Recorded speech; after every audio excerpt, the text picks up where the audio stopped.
എന്ന് നാം ചിന്തിക്കുകയുണ്ടായി. അതിനോടുള്ള ബന്ധത്തിൽ തന്നെ എഫേസ്യ ലേഖനത്തിൽ നിന്നാണ് നാം പഠനം ആരംഭിച്ചത്.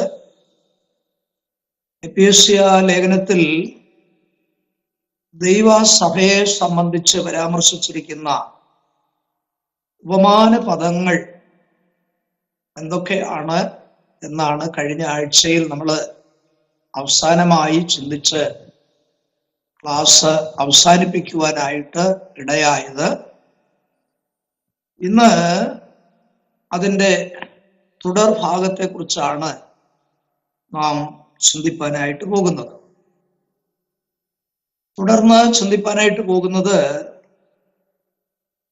എഫേസ്യ ലേഖനം 1-ാം അധ്യായത്തിൽ പറഞ്ഞിരിക്കുന്ന അനുഗ്രഹങ്ങൾ എന്തൊക്കെയാണ് എന്ന് നാം പഠിക്കുവാനായിട്ട് പോവുകയാണ്.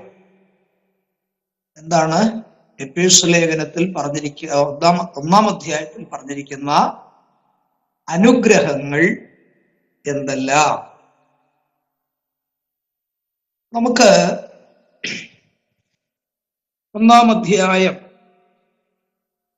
അതിൻ്റെ 3-ാം വാക്യം ഒന്ന് വായിച്ചാട്ടെ. ആരെങ്കിലും ഒന്ന് വായിച്ചാട്ടെ. 1-ാം അധ്യായം. ആത്മീക അനുഗ്രഹത്താലും നമ്മെ ക്രിസ്തുവിൽ അനുഗ്രഹിച്ചിരിക്കുന്ന നമ്മുടെ കർത്താവായ യേശു ക്രിസ്തുവിന് ദൈവവും ായവൻ വാഴ്ത്തപ്പെട്ടവൻ. മതി, താങ്ക് യു. ഇവിടെ പൗലോസ് എഴുതിയിരിക്കുന്നത് സ്വർഗത്തിലെ സകല അനുഗ്രഹത്താലും നമ്മെ ക്രിസ്തുവിൽ അനുഗ്രഹിച്ചിരിക്കുന്ന നമ്മുടെ കർത്താവായ യേശു ക്രിസ്തുവിന്റെ ദൈവവും പിതാവുമായവൻ വാഴ്ത്തപ്പെട്ടവൻ എന്നാണ് വായിച്ചു കേൾക്കുവാനിടയായി. അപ്പോൾ സ്വർഗത്തിലെ സകല ആത്മീയ അനുഗ്രഹത്താലും നമ്മെ ക്രിസ്തുവിൽ എന്ത് ചെയ്തിരിക്കുകയാണ്? അനുഗ്രഹിച്ചിരിക്കുകയാണ്. അനുഗ്രഹിക്കാം എന്നല്ല പറഞ്ഞിരിക്കുന്നത്. സ്വർഗത്തിലെ സകല ആത്മീയ അനുഗ്രഹങ്ങളാലും ക്രിസ്തുവിൽ നമ്മെ ദൈവം എന്ത് ചെയ്തിരിക്കുകയാണ്? അനുഗ്രഹിച്ചിരിക്കുകയാണ്. അപ്പം അനുഗ്രഹിച്ചിരിക്കുന്ന അനുഗ്രഹങ്ങൾ എന്തൊക്കെയാണ് എന്നാണ് നാം തുടർന്ന് ഈ 1-ാം അധ്യായത്തിൽ നിന്ന് ചിന്തിക്കുവാനായിട്ട് പോകുന്നത്. അതിൻ്റെ 1-ാമത്തെ അനുഗ്രഹം എന്ന് പറയുന്നത് അതിന്റെ 4-ാം വാക്യത്തിലാണ് പറഞ്ഞിരിക്കുന്നത്. പ്ലീസ് വായിച്ചാട്ട് 4-ാം വാക്യം. നാം തന്റെ സന്നിധിയിൽ വിശുദ്ധരും നിഷ്കളങ്കരും ആകേണ്ടതിന് അവൻ ലോകസ്ഥാപനത്തിന് മുമ്പേ നമ്മെ അവനിൽ തിരഞ്ഞെടുക്കുകയും. മതി മതി, താങ്ക് യു. അപ്പോൾ സ്വർഗത്തിലെ സകല ആത്മീയ അനുഗ്രഹങ്ങളാലും ദൈവം നമ്മെ അനുഗ്രഹിച്ചിരിക്കുകയാണ്. അതിലൊരു അനുഗ്രഹത്തെ സംബന്ധിച്ചാണ് 4-ാം വാക്യത്തിലൂടെ വായിച്ചു കേട്ടത്. നാം തന്റെ സന്നിധിയിൽ വിശുദ്ധരും നിഷ്കളങ്കരും ആകേണ്ടതിന് അവൻ ലോകസ്ഥാപനത്തിന് മുൻപേ നമ്മെ അവനിൽ എന്ന് പറഞ്ഞ ക്രിസ്തുവിൽ തെരഞ്ഞെടുത്തു എന്നുള്ളതാണ്. അപ്പോൾ 1-ാമത്തെ അനുഗ്രഹം നമുക്ക് ലഭിച്ചിരിക്കുന്നു. 1-ാമത്തെ അനുഗ്രഹം എന്താണ്?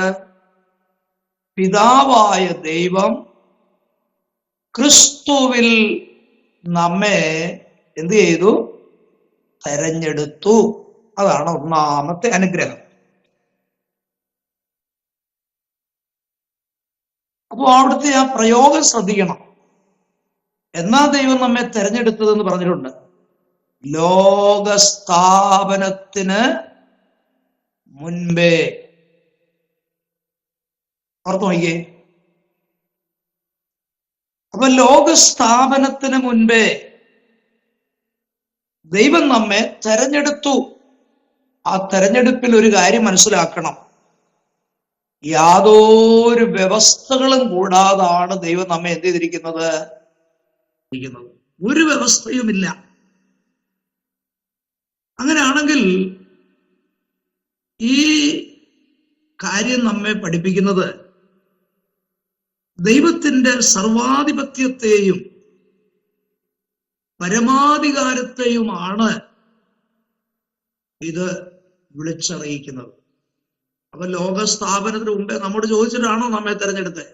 നമ്മളോട് പറഞ്ഞോ ഞാൻ നിന്നെ തിരഞ്ഞെടുക്കാൻ പോവുകയാണെന്ന് പറഞ്ഞിട്ടാണോ ദൈവം തെരഞ്ഞെടുത്തത്? അല്ല. അങ്ങനെയാണെങ്കിൽ നാം അമ്മയുടെ ഉദരത്തിൽ ഉരുവാകുന്നതിന് മുൻപ്, നമ്മുടെ അമ്മ പോലും ഇല്ലാതിരുന്ന കാലത്ത്, മനുഷ്യൻ ലോകത്തിൽ ഇല്ലാതിരുന്ന കാലത്ത്, നമുക്ക് അങ്ങോട്ട് ആഴമായി ചിന്തിക്കാൻ പറ്റുന്നില്ലല്ലേ?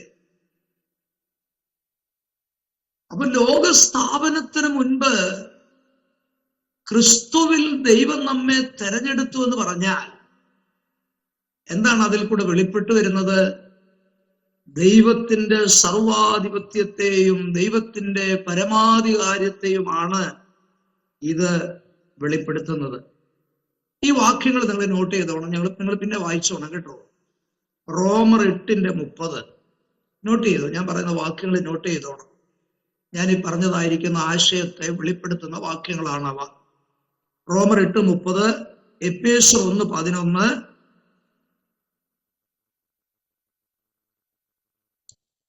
തെസ്സലോനിക്ക ലേഖനം 1:4,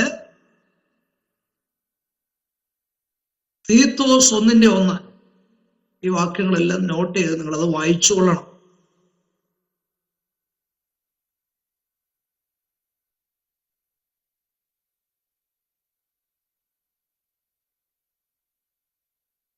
ഇവിടെ ഒരു കാര്യം നമ്മൾ ഓർക്കേണ്ടത്, മനുഷ്യനെ രക്ഷിക്കുകയോ രക്ഷിക്കാതിരിക്കുകയോ ചെയ്യാനുള്ള സ്വാതന്ത്ര്യം ദൈവത്തിനുണ്ട് കേട്ടോ. ദൈവത്തിനുള്ള സ്വാതന്ത്ര്യം അതാണ്. അതുപോലെ തന്നെ വിശ്വസിക്കുവാനുള്ളതായിരിക്കുന്ന സ്വാതന്ത്ര്യം ദൈവം നമുക്ക് തന്നിരിക്കുകയാണ്. ദൈവത്തിന്റെ ഭാഗത്തും ചില കാര്യമുണ്ട്, നമ്മുടെ ഭാഗത്തും ചില കാര്യമുണ്ട്. അങ്ങനെയാണെങ്കിൽ ദൈവം നിത്യനാശത്തിലേക്ക് പോകാൻ ആരെയും തെരഞ്ഞെടുത്തിട്ടില്ല ദൈവം. അങ്ങനെ ദൈവം ആഗ്രഹിക്കുന്നില്ല. എല്ലാവരും വിശ്വസിച്ച് നിത്യജീവൻ പ്രാപിക്കണമെന്നാണ് ദൈവം ആഗ്രഹിക്കുന്നത്. ആ ദൈവം യാതൊരു വ്യവസ്ഥയും കൂടാതെ തന്റെ സർവാധിപത്യത്തിന്റെ വെളിച്ചത്തിൽ ദൈവം നമ്മെ എന്ത് ചെയ്തു? ലോകസ്ഥാപനത്തിന് മുൻപേ തിരഞ്ഞെടുക്കുവാനായിട്ടിടയായി. അപ്പൊ അത് ആ വാക്യത്തിൽ തന്നെ രണ്ട് മൂന്ന് വിഷയങ്ങളുണ്ട്. എന്ന് ദൈവം തിരഞ്ഞെടുത്തു? ലോകസ്ഥാപനത്തിന് മുൻപേ. ആരിൽ കൂടെ ദൈവം തിരഞ്ഞെടുത്തു? ദൈവത്തിന്റെ പുത്രനായിരിക്കുന്ന ക്രിസ്തുവിലൂടെ. അതിനകത്ത് വേറൊരു വിഷയം കൂടെ പറഞ്ഞിട്ടുണ്ട്. എന്തിനാണ് ദൈവം തിരഞ്ഞെടുത്തത്? ഉദ്ദേശം എന്താണ്? തന്റെ സന്നിധിയിൽ നമ്മൾ വിശുദ്ധരും നിഷ്കളങ്കരുമായി തീരേണ്ടതിനാണ് ദൈവം നമ്മെ തിരഞ്ഞെടുക്കുവാനായിട്ടിടയായി. വേദപുസ്തകം നാം പഠിക്കുമ്പോൾ ദൈവം തെരഞ്ഞെടുത്തൊരു ജാതിയുണ്ട്, അല്ലേ? ലോക ജനതകളിൽ വെച്ച് ദൈവം തെരഞ്ഞെടുത്തൊരു ജാതി നമുക്കറിയാം. അത് ഇസ്രായേലാണെന്ന് നമുക്കറിയാം. ആവർത്തനം 7:6-7 വാക്യത്തിൽ അത് പറഞ്ഞിട്ടുണ്ട്. ദൈവത്തിന്റെ സ്നേഹിതൻ എന്നറിയപ്പെടുന്ന, വിശ്വാസിയുടെ പിതാവ് എന്നറിയപ്പെടുന്ന അബ്രഹാമിൽ കൂടെയാണ് ദൈവം ഒരു ജാതിയെ തിരഞ്ഞെടുക്കുവാനിടയായി. നമ്മൾ നേരത്തെ പഠിച്ചിട്ടുള്ള ഭാഗമാണ്. എന്തിനാണ് അബ്രഹാമിനെ ദൈവം തെരഞ്ഞെടുത്തത്, അല്ലെങ്കിൽ ഇസ്രായേലിനെ ദൈവം തെരഞ്ഞെടുത്തത് എന്താണ് എന്ന് മുൻ ക്ലാസ്സുകളിൽ നമ്മൾ ചില അവസരങ്ങളിൽ പഠിച്ചിട്ടുള്ളതാണ്. വിഗ്രഹാരാധന കൊണ്ട് ലോകം നിറഞ്ഞിരുന്ന കാലത്ത്, ബഹുദൈവ വിശ്വാസികളായി മനുഷ്യൻ ജീവിച്ചിരുന്ന കാലത്ത്, എന്തിനാണ് ദൈവം അബ്രഹാമിൽ കൂടെ ഒരു ജാതിയെ തെരഞ്ഞെടുത്തത്? ഒന്ന്, ഏക ദൈവ വിശ്വാസം നിലനിർത്തണം. 2, മശിഹായെ ലോകത്തിന് വെളിപ്പെടുത്തണം. 3, സാത്മാർഗീയ നില പരിപാലിക്കണം. 4, ദൈവവചനം എഴുതി സൂക്ഷിക്കണം. അപ്പോൾ ദൈവം ഒരു ജാതിയെ തെരഞ്ഞെടുത്തു. അതൊക്കെ ദൈവത്തിന്റെ സർവാധിപത്യത്തിൽപ്പെട്ട കാര്യമാണ്. അതോടുള്ള ബന്ധത്തിൽ നമുക്കറിയാം, ചില വ്യക്തികളെ ദൈവം തെരഞ്ഞെടുത്തിട്ടുണ്ട്. ദൈവത്തിന് വേണ്ടി ദൈവം ചില വ്യക്തികളെ ചില ഉദ്ദേശം നിവർത്തിക്കാൻ വേണ്ടി തെരഞ്ഞെടുത്തിട്ടുണ്ട്. പൗലോസിനെ ദൈവം തെരഞ്ഞെടുത്തില്ലേ? പൗലോസിനെ ദൈവം തെരഞ്ഞെടുത്തു. പഴയ നിയമത്തിൽ ദാവീദിനെ ദൈവം തെരഞ്ഞെടുത്തു.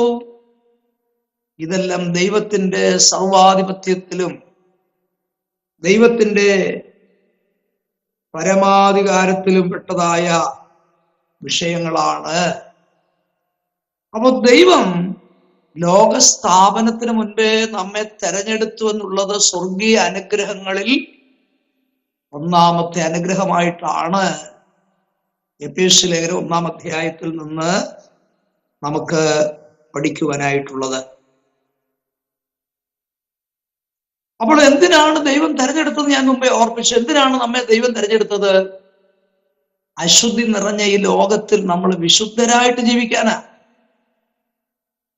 കളങ്കം നിറഞ്ഞ ലോകത്തിൽ നിഷ്കളങ്കരായിട്ട് ജീവിക്കുവാനാണ് ദൈവം നമ്മെ തെരഞ്ഞെടുത്തിരിക്കുന്നത്. വെറുതെ തെരഞ്ഞെടുത്ത് വെച്ചിരിക്കുകയല്ല. അപ്പൊ ദൈവം നമ്മെ തെരഞ്ഞെടുത്തതിന്റെ ഉദ്ദേശമാണ് അവിടെ പ്രസ്താവിച്ചിരിക്കുന്നത്.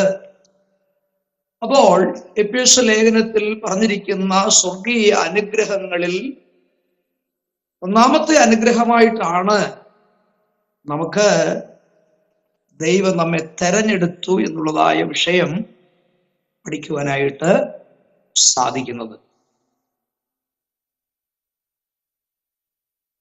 അവിടെ ഒരു കാര്യം നമുക്ക് ഗ്രഹിപ്പാൻ കഴിയുന്നത്, ആ ലോകസ്ഥാപനത്തിന് മുൻപേ ദൈവം നമ്മെ തെരഞ്ഞെടുത്തത് ഭാവികാല നിത്യതയ്ക്ക് വേണ്ടിയാ കേട്ടോ. ആ ദൈവത്തിന്റെ ആ ദീർഘ പരിപാടി ഒന്ന് ഓർത്തു നോക്കിക്കേ. ദൈവം പഠിക്കുമ്പോൾ ഒരു നിത്യത കഴിഞ്ഞു പോയി, അടുത്തൊരു നിത്യത വരാൻ പോവുകയാണ്. അതിനിടയ്ക്കാണ് ഇപ്പോൾ നമ്മൾ ലോകത്തിൽ ജീവിക്കുന്നത്. അപ്പോ കഴിഞ്ഞു പോയ നിത്യതയിൽ ദൈവം നമ്മെ തെരഞ്ഞെടുത്തതെങ്കിൽ എന്തിനാണ് തെരഞ്ഞെടുത്തതെന്നറിയാമോ? ഭാവികാല നിത്യതയ്ക്ക് വേണ്ടി ദൈവം നമ്മെ തെരഞ്ഞെടുത്തിരിക്കുകയാണ്. ദൈവം നമ്മെ അതിനാണ് ദൈവസന്നിധിയിൽ തെരഞ്ഞെടുത്ത് വയ്ക്കുവാനായിട്ട് ഇടയായത്. ഇനി നമുക്ക് രണ്ടാമതായിട്ട് എഫേസ്യ ലേഖനം 1-ാം അധ്യായത്തിൽ കാണുന്നതായ അടുത്ത അനുഗ്രഹം എന്താണെന്ന് നമുക്ക് 4-ാം വാക്യത്തിൽ കാണാൻ കഴിയും. അതിന്റെ തുടർച്ച വായിച്ചാട്ടെ. 4-ാം വാക്യം വായിച്ച് 5-ാം വാക്യത്തിലോട്ട് കയറുമ്പോൾ അത് കാണാൻ കഴിയും. വായിച്ചാട്ടെ. ലോകസ്ഥാപനത്തിന് മുമ്പേ നമ്മെ അവനിൽ തിരഞ്ഞെടുക്കുകയും തിരുഹിതത്തിന്റെ പ്രസാദപ്രകാരം യേശുക്രിസ്തു മുഖാന്തരം നമ്മെ ദത്തെടുക്കേണ്ടതിന്. മതി, ദത്തെടുക്കേണ്ടതിന്. ദത്തെടുത്തു, അതാണ് രണ്ടാമത്തെ അനുഗ്രഹം. ഒന്നാമത്തെ അനുഗ്രഹം എന്താണ്? തെരഞ്ഞെടുത്തു. രണ്ടാമത്തെ അനുഗ്രഹമാണ് ഇവിടെ പൗലോസ് പറഞ്ഞിരിക്കുന്നത്. അവ ലോകസ്ഥാപനത്തിന് മുൻപേ അവനിൽ എന്ത് ചെയ്തു? തെരഞ്ഞെടുക്കുകയും തിരുഹിതത്തിന്റെ പ്രസാദപ്രകാരം യേശുക്രിസ്തു മുഖാന്തരം നമ്മെ എന്ത് ചെയ്തു? ദത്തെടുത്തു.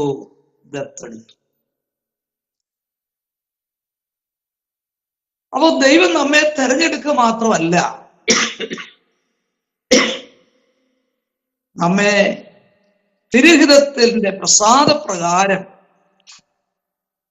അവൻ ദത്തെടുക്കുവാനായിട്ട് ഇടയായി. എന്ന് പറഞ്ഞാൽ പുത്രത്വം നൽകിയെന്നാണ് അതിന്റെ അർത്ഥം.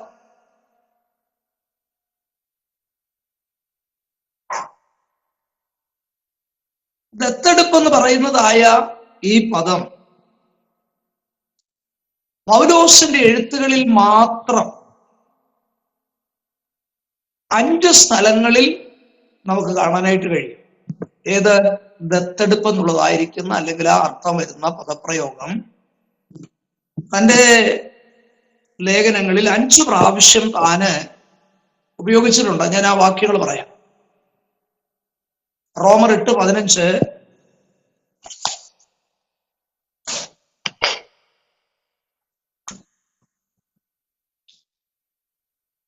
റോമർ 8:15, അടുത്തത് 8:23, 9:4, ഗലാത്യർ 4:5,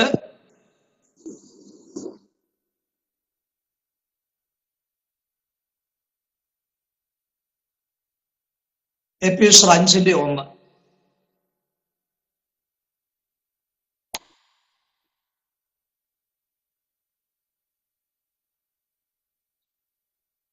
ഈ ദത്തെടുപ്പ് അല്ലെങ്കിൽ അഡോപ്ഷൻ എന്ന് പറയുന്നതായിരിക്കുന്ന ഈ പദം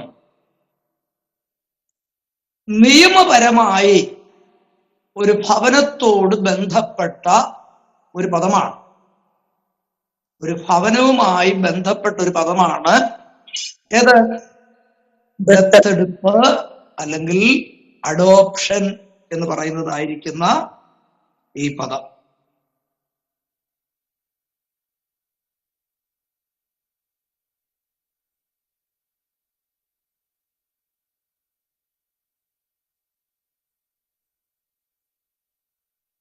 ഒരു കാലത്ത് നമ്മളെല്ലാം അതിക്രമങ്ങളാലും പാപങ്ങളാലും മരിച്ചവരായിരുന്നു.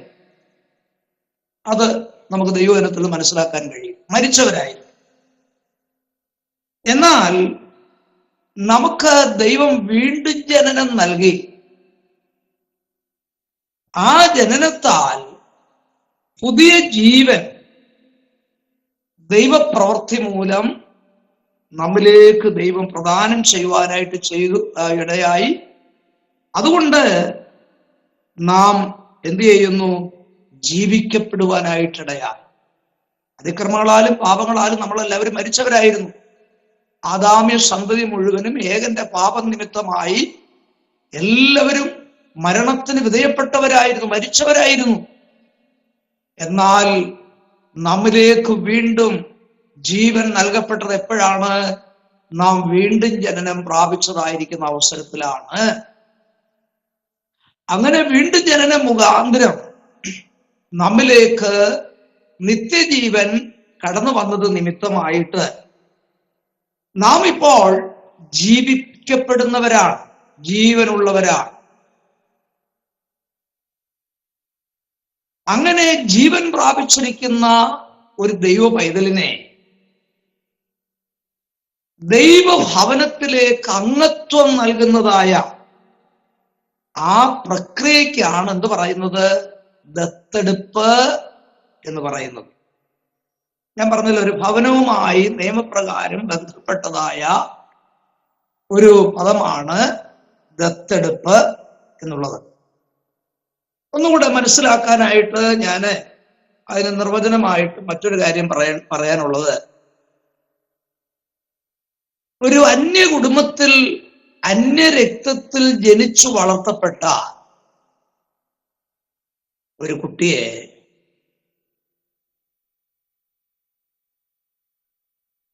ദത്തെടുപ്പ് എന്ന് പറയുന്നതിന്റെ ഒരു നിർവചനം ഞാൻ പറയുകയാണ്. ഒരു കുടുംബത്തിൽ, ഒരു അന്യകുടുംബത്തിൽ അന്യരക്തത്തിൽ ജനിച്ചു വളർത്തപ്പെട്ട ഒരു കുട്ടിയെ സ്വന്തം കുടുംബത്തിലേക്ക് തന്റെ സകല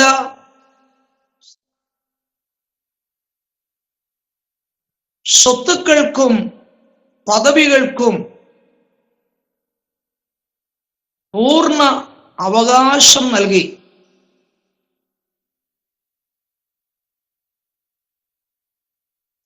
സൗജന്യമായി സ്വീകരിക്കുന്ന പ്രവൃത്തിയാണ് ദത്തെടുപ്പ്.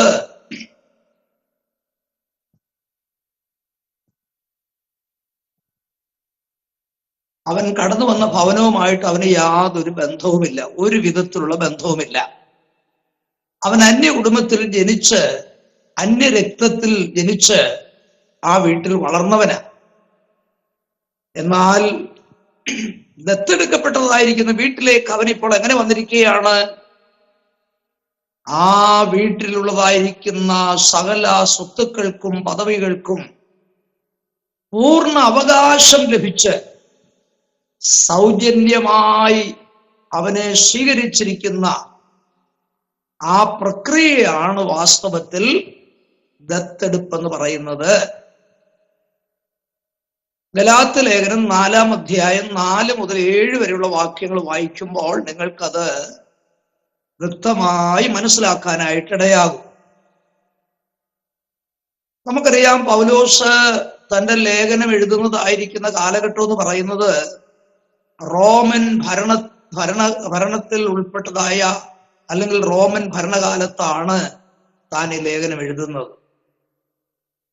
അപ്പോൾ റോമൻ ജനതയുടെ മധ്യേ അവരുടെ നിയമപ്രകാരം പ്രായപൂർത്തിയായ ഒരു മകനെ കുടുംബത്തിന്റെ അവകാശത്തിലേക്കും പദവിയിലേക്കും പ്രവേശിപ്പിക്കുന്ന ഒരു ചടങ്ങ് നിലവിലിരുന്നു. ഒരു വീട്ടിൽ ജനിച്ചത് കൊണ്ട് അവൻ ആരാകുന്നില്ല, ആ വീട്ടിലുള്ള സർവത്തിനും അവൻ അധികാരിയാകുന്നില്ല. ഇത് റോമൻ പശ്ചാത്തലമാണ് കേട്ടോ, റോമൻ പശ്ചാത്തലമാണ്. അപ്പൊ റോമൻ ജനതയുടെ മധ്യത്തിൽ ഒരു നടപ്പുണ്ടായിരുന്നു. എന്താണെന്നറിയാമോ? ആ ഒരു ആൺകുട്ടി കുടുംബത്തിൽ ജനിച്ചു കഴിഞ്ഞ് അവൻ പ്രായപൂർത്തിയായ ശേഷമേ ആ കുടുംബത്തിന്റെ അവകാശത്തിലേക്ക് പദവിയിലേക്ക് പ്രവേശിപ്പിക്കുകയുള്ളൂ. അതിനൊരു ചടങ്ങ് അവരുടെ ഇടയിൽ ഉണ്ടായിരുന്നു. ആ ചടങ്ങിന് ശേഷമാണ് അവൻ ആ കുടുംബത്തിന്റെ അവകാശിയായി നിയമപ്രകാരം മാറ്റപ്പെടുന്നത്. ആ പശ്ചാത്തലത്തിലൊക്കെ നിന്നുകൊണ്ടാണ് പൗലോസ് ഈ വാക്ക് ഉദ്ധരിച്ചിരിക്കുന്നത് എന്നുള്ള കാര്യം നാം ഒരിക്കലും മറന്നു പോകരുത് കേട്ടോ. എങ്ങനെയാണ് നമ്മെ ദത്തെടുത്തത്? തിരുഹിതത്തിന്റെ പ്രസാദപ്രകാരം. ഈ പൗലോസിന്റെ എഴുത്തുകളിലുള്ളതായിരിക്കുന്ന പദങ്ങളൊക്കെ നമുക്ക് വ്യാഖ്യാനിച്ച് മനസ്സിലാക്കാൻ അല്പം വിഷമമുള്ള വാക്കുകളാണ്. സാധാരണ നമ്മൾ ഉപയോഗിക്കുന്ന വാക്കുകളല്ല പൗലോസ് തന്റെ ലേഖനത്തിൽ ഉപയോഗിച്ചിരിക്കുന്നത്.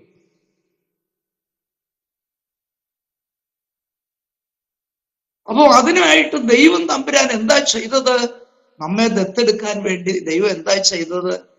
നമുക്ക് സ്വർഗീയ കുടുംബമായിട്ട് യാതൊരു ബന്ധവുമില്ലായിരുന്നു. യഹൂദനൊഴികെ മറ്റുള്ളവരെല്ലാം വേദപുസ്തകം ജാതികളെന്നാണ് സംബോധന ചെയ്യുന്നത്.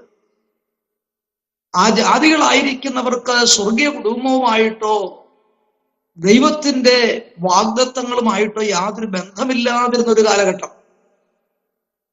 അങ്ങനെയുള്ളതായിരിക്കുന്ന ആ കാലഘട്ടത്തിൽ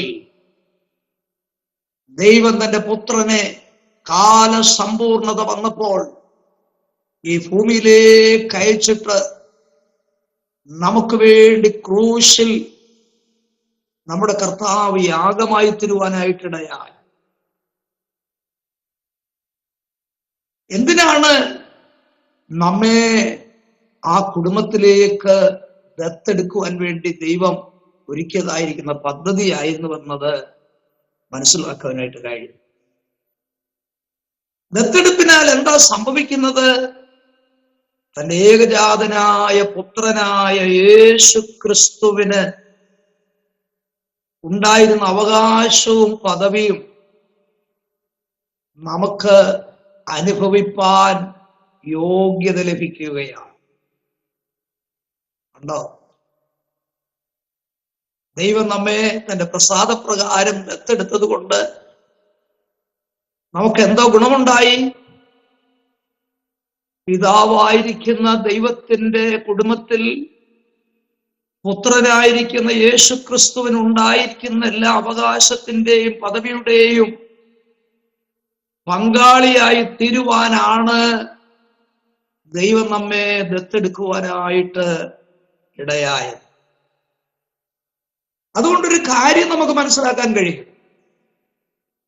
ദൈവഭവനത്തിൽ നമ്മളിനി ആരല്ല, ദാസന്മാരല്ല, അവിടുത്തെ ഭൃത്യന്മാരല്ല. പിന്നെയോ നാം ഒരു മകൻ അല്ലെങ്കിൽ മകൾ എന്നുള്ള പദവിയിലേക്ക് ദൈവം നമ്മെ അംഗീകരിച്ചിരിക്കുകയാണ്. അങ്ങനെയാണെങ്കിൽ ഒരു കാര്യം മനസ്സിലാക്കണം, ഇന്ന് നാം ആത്മാവിലാണ് നമ്മുടെ പദവിയും അവകാശവും അനുഭവിച്ചുകൊണ്ടിരിക്കുന്നത്. എന്നാൽ ദത്തെടുക്കപ്പെട്ടത് കൊണ്ട് രണ്ടാമത്തെ അനുഭവം എന്ന് പറയുന്നത് അത് ഭാവികാല അനുഭവമാണ്. നമുക്കിപ്പോ ലഭിച്ചിരിക്കുന്നതായിരിക്കുന്ന വീണ്ടെടുപ്പ് അല്ലെങ്കിൽ നമുക്ക് ലഭിച്ചിരിക്കുന്ന ആ പദവി എന്ന് പറയുന്നത് ആത്മാവിന് വീണ്ടെടുപ്പുണ്ടായി. എന്നാൽ ശരീരത്തിന്റെ വീണ്ടെടുപ്പ് നമ്മൾ ഇനി പ്രാപിക്കാൻ പോകുന്നതേ ഉള്ളൂ. അങ്ങനെ ശരീരത്തിന്റെ വീണ്ടെടുപ്പാകുന്ന പുത്രത്വം പ്രാപിച്ചു കഴിഞ്ഞാൽ നാം തേജസ്കരിക്കപ്പെട്ട് നിത്യതയിൽ നാം അതേ ദൈവത്തോടുകൂടെ വാഴാൻ പോകുകയാണ് എന്നുള്ളതായിരിക്കുന്ന വലിയ സത്യമാണ് ഇതിലൂടെ നമുക്ക് ഗ്രഹിപ്പാൻ കഴിയുന്നത്.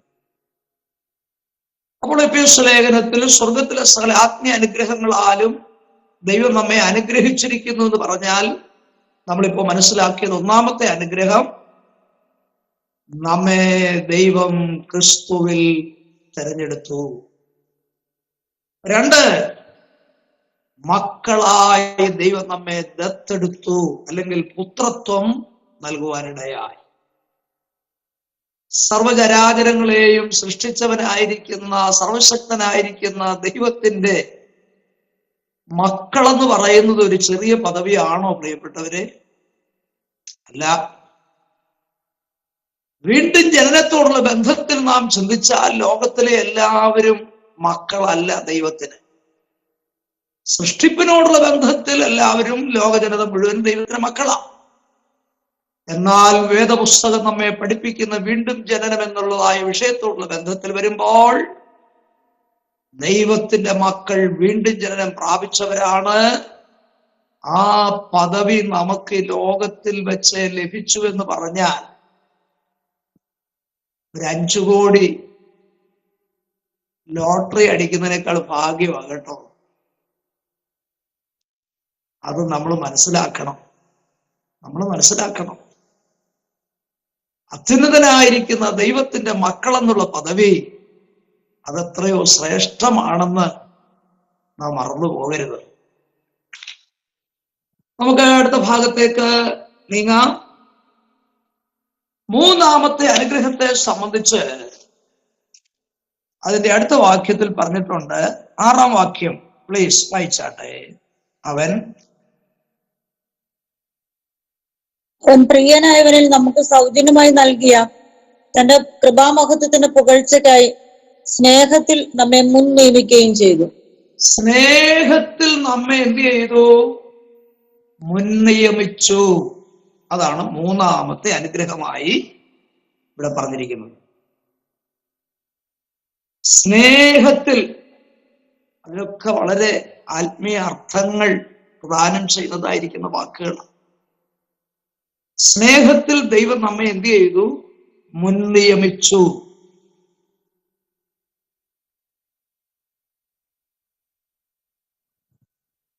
ഇവിടെ മുൻ നിയമനം എന്ന് പറയുന്നത് തെരഞ്ഞെടുപ്പിന്റെ നിയമപരമായ കാരണത്തെയാണ് ഇവിടെ വിളിച്ചറിയിക്കുന്നത്.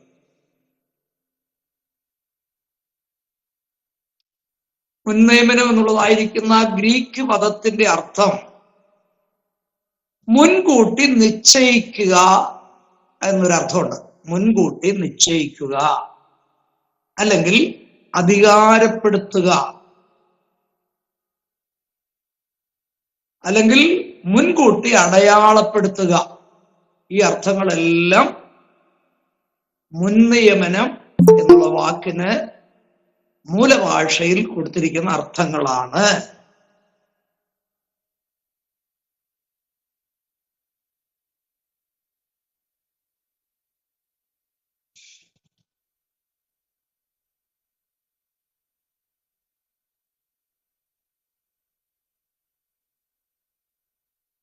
ഇതൊക്കെ ദൈവത്തിന്റെ സർവാധിപത്യത്തെ ബാധിക്കുന്ന വിഷയങ്ങളാണ്, അല്ലെങ്കിൽ ദൈവത്തിന്റെ പരമാധികാരത്തെ ഒക്കെ ബന്ധിച്ചുള്ളതായിരിക്കുന്ന വാക്യങ്ങളാണ്. ഇതിനെ ആർക്കും ചോദ്യം ചെയ്യുവാനുള്ളതായിരിക്കുന്ന അവകാശം ഇല്ല. നമുക്കറിയാം, കർത്താവായിരിക്കുന്ന യേശു ക്രിസ്തുവിന്റെ ജനനവും അവന്റെ ക്രൂശുമരണവും അവന്റെ അടക്കവും കർത്താവിന്റെ ഉയർപ്പും ഒക്കെ എങ്ങനെയുള്ളതായിരുന്നു? മുൻനിയമനമായിരുന്നു, മുൻനിർണയത്തിൽപ്പെട്ട കാര്യങ്ങളായിരുന്നു. അതിനെ ഇല്ലായ്മ ചെയ്യുവാൻ സാധിക്കത്തില്ല, അല്ലെങ്കിൽ അതിൽ നടക്കാതിരിക്കത്തില്ല എന്ന് പറഞ്ഞതുപോലെ നമ്മെ തെരഞ്ഞെടുക്കുകയും നമ്മെ ദത്തെടുക്കുകയും ഒക്കെ ചെയ്തതുപോലെ ദൈവം ചെയ്തതായ മറ്റൊരു കാര്യമായിരുന്നു ഏത്? നമ്മെ മുൻ നിയമിച്ചു എന്നുള്ളതായിരിക്കുന്ന കാര്യം.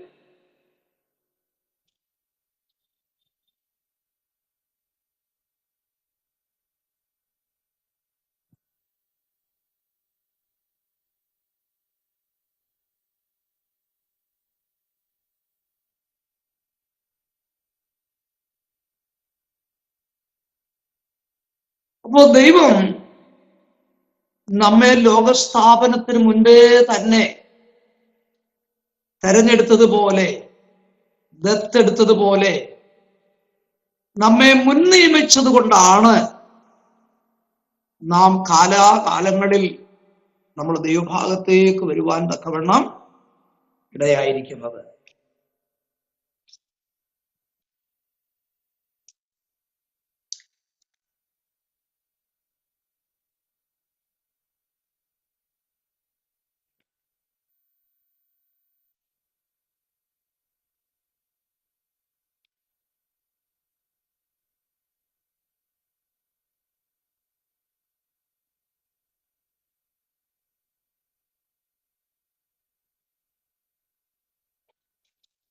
അടുത്ത അനുഗ്രഹത്തെ സംബന്ധിച്ച് നമുക്ക് കാണുവാൻ കഴിയും. 7-ാം വാക്യം വായിക്കാം. 7-ാം വാക്യം.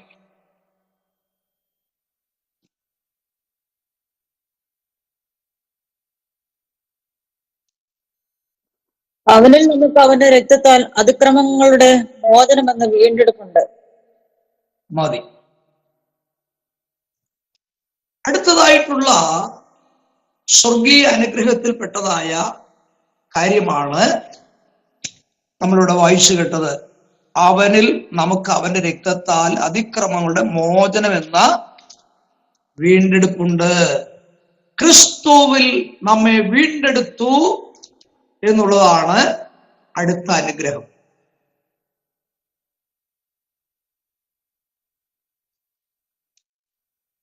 ദൈവത്തിന്റെ ക്രോധത്തിൽ നിന്നും ദൈവത്തിന്റെ ന്യായവിധിയിൽ നിന്നൊക്കെ നമുക്കിപ്പോൾ ഉദ്ധാരണം ലഭിച്ചിരിക്കുന്നത് എന്തുകൊണ്ടാണെന്നറിയാമോ? ദൈവം നമ്മെ വീണ്ടെടുത്തത് കൊണ്ടാകട്ടോ. ദൈവം നമ്മെ വീണ്ടെടുത്തു.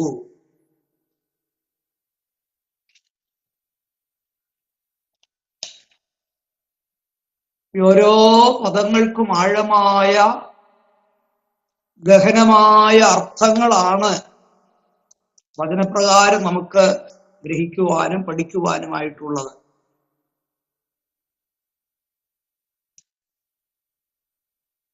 പാപത്തിന്റെ ശമ്പളം എന്തായിരുന്നു?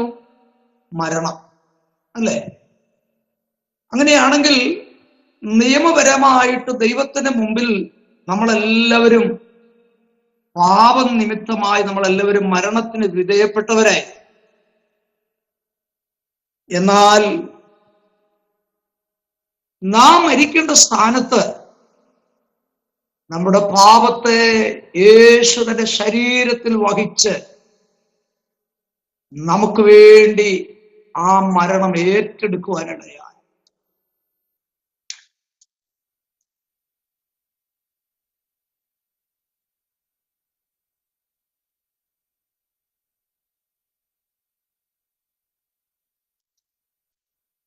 അങ്ങനെയാണ് നമുക്ക് വീണ്ടെടുപ്പ് ലഭ്യമായി തീരുവാനിടയായത്. പഴയ നിയമത്തിൽ വീണ്ടെടുപ്പിനെ സംബന്ധിച്ച് പ്രസ്താവിച്ചിരിക്കുന്ന പല ഭാഗങ്ങളുണ്ട്. ആ പഴയ നിയമ വ്യവസ്ഥ അനുസരിച്ച് വീണ്ടെടുപ്പിന് 4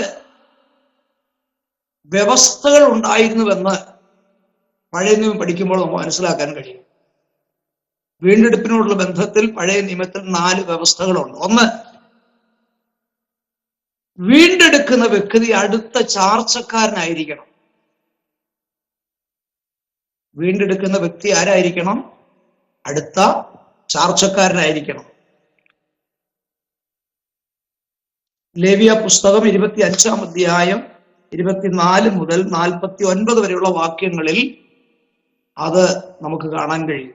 ലേവ്യ പുസ്തകം 25-ാം അധ്യായം 24 മുതൽ 49 വരെ.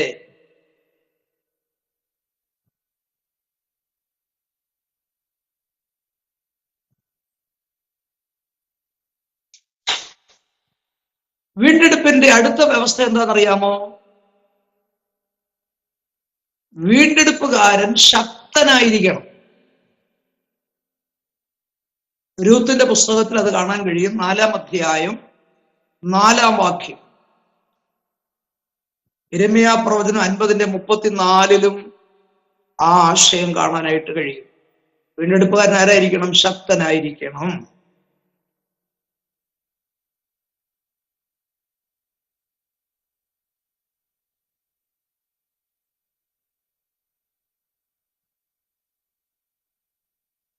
അടുത്ത വ്യവസ്ഥ,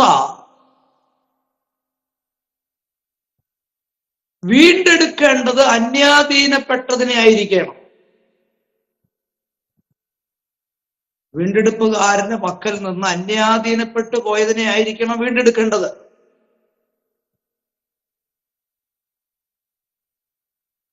സംഖ്യ 18-15.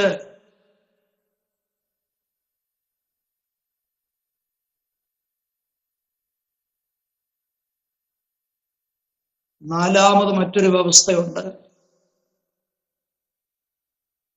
വീണ്ടെടുക്കുമ്പോൾ പൂർണ്ണ വില കൊടുത്തിരിക്കണം.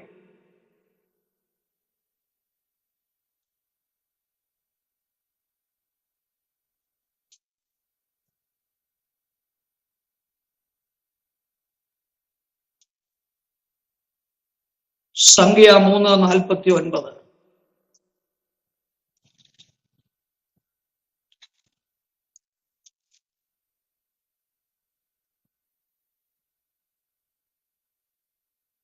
ഇനി വീണ്ടെടുപ്പിനോടുള്ള ബന്ധത്തിൽ മറ്റൊരു കാര്യം പറയാനുള്ളത്,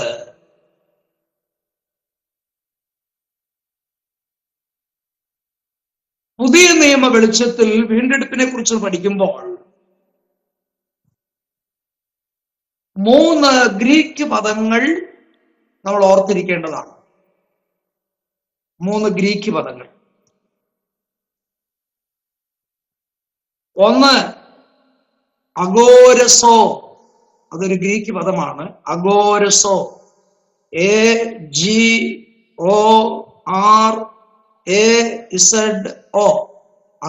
അഗോരസോ.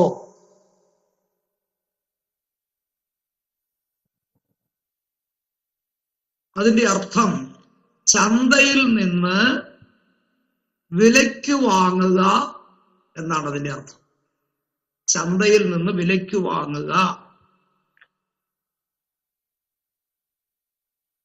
ആ ആശയം വരുന്ന വാക്യങ്ങൾ നിങ്ങൾ നോട്ട് ചെയ്തുകൊള്ളണം.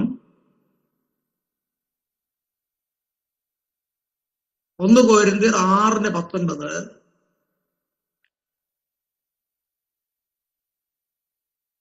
വെളിപ്പാട് 5:9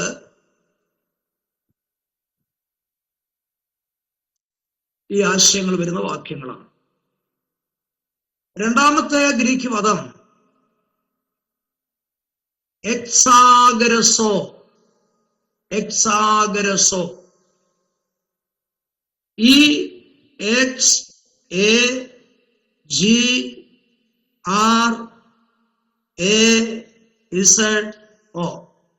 എക്സാഗരസോ.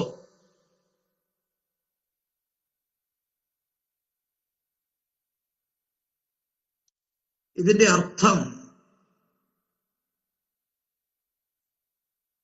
ചന്തയിൽ നിന്ന് വില കൊടുത്ത് വാങ്ങി പുറത്തു കൊണ്ടുവരിക എന്നാണ് അതിന്റെ അർത്ഥം. ചന്തയിൽ നിന്ന് വില കൊടുത്ത് വാങ്ങി പുറത്തു കൊണ്ടുവരിക, ചന്തയുടെ പുറത്തു കൊണ്ടുവരിക.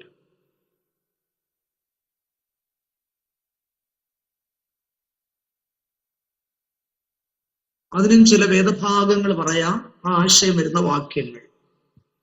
ഗലാത്യർ 3:13, 4:5,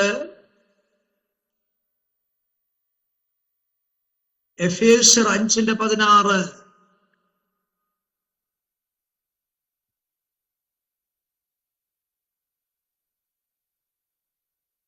ഒന്നാമത്തത് അഗോരസോ, രണ്ടാമത്തത് എക്സാഗരസോ.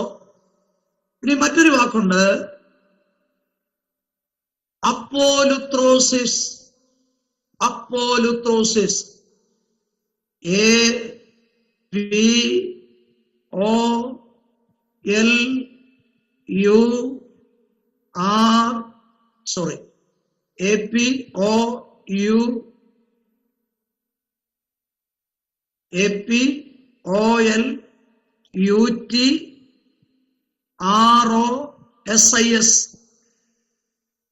അപ്പോലുത്രോസിസ്. അപ്പോലുത്രോസിസ് എന്ന് പറഞ്ഞാൽ അതിന്റെ അർത്ഥം ചന്തയിൽ നിന്ന് വിലയ്ക്ക് വാങ്ങി പുറത്തു കൊണ്ടുവന്ന് സ്വതന്ത്രമാക്കുക.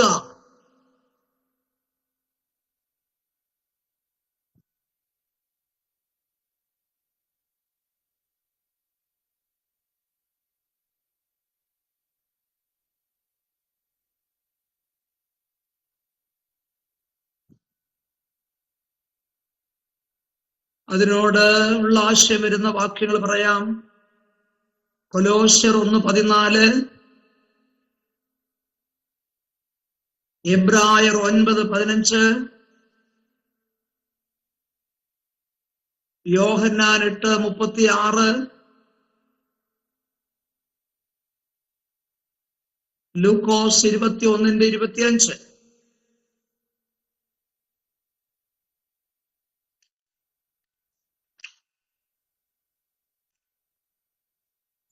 അപ്പോൾ ഇതിന്റെ ഒരു ആത്മീയ വശം നാം ശ്രദ്ധിച്ചാൽ,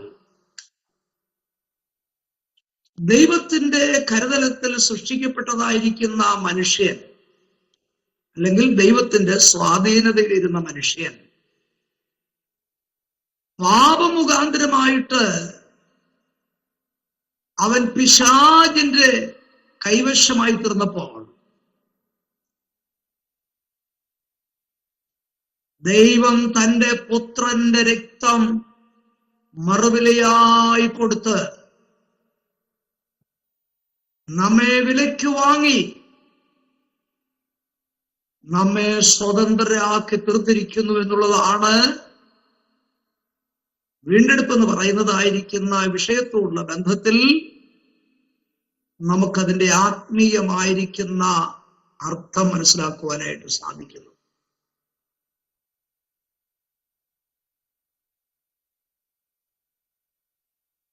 പത്രോസ് പറയുന്നത് എന്താണ്? വ്യർത്ഥവും പിതൃപാരമ്പര്യമായ നമ്മുടെ നടപ്പിൽ നിന്ന് നമ്മെ വീണ്ടെടുത്തത് പൊന്ന് വെള്ളി മുതലായി അഴിഞ്ഞു പോകുന്ന വസ്തുക്കളെ കൊണ്ടല്ല, ക്രിസ്തു എന്ന നിർദോഷവും നിഷ്കളങ്കവുമായിരിക്കുന്ന കുഞ്ഞാടിന്റെ വിലയേറിയ രക്തം കൊണ്ടാണ് ദൈവം നമ്മെ വീണ്ടെടുക്കുവാനായിട്ടിടയായത്. മനുഷ്യവർഗം പാപത്തിന് വിധേയപ്പെട്ട് പാപം ചെയ്തത് മുഖാന്തരം അവൻ ദൈവത്തിൽ നിന്ന് നഷ്ടപ്പെട്ട് പിശാചിന് അടിമയായി തീർന്നപ്പോൾ അവനെ വിട്ടുകളയാതെ ദൈവം നമ്മെ വീണ്ടെടുക്കുവാൻ വേണ്ടി യേശുവിന്റെ പുത്രനായ യേശുവിന്റെ രക്തമാണ് മറുവിലയായി കൊടുക്കുവാനിടയായി. അതാണ് ദൈവത്തിന് നമ്മോടുള്ളതായിരിക്കുന്ന വലിയ സ്നേഹത്തിന്റെ ആഴം. രണ്ടാം ലോകമഹായുദ്ധം നടന്നുകൊണ്ടിരിക്കുന്ന കാലത്ത് പട്ടിണിയാൽ മനുഷ്യൻ മരിച്ചുകൊണ്ടിരിക്കുന്ന അവസരത്തിൽ സ്വന്തം മക്കളെ അവര് പുഴുങ്ങിത്തിന്ന സംഭവങ്ങൾ പോലുമുണ്ട്.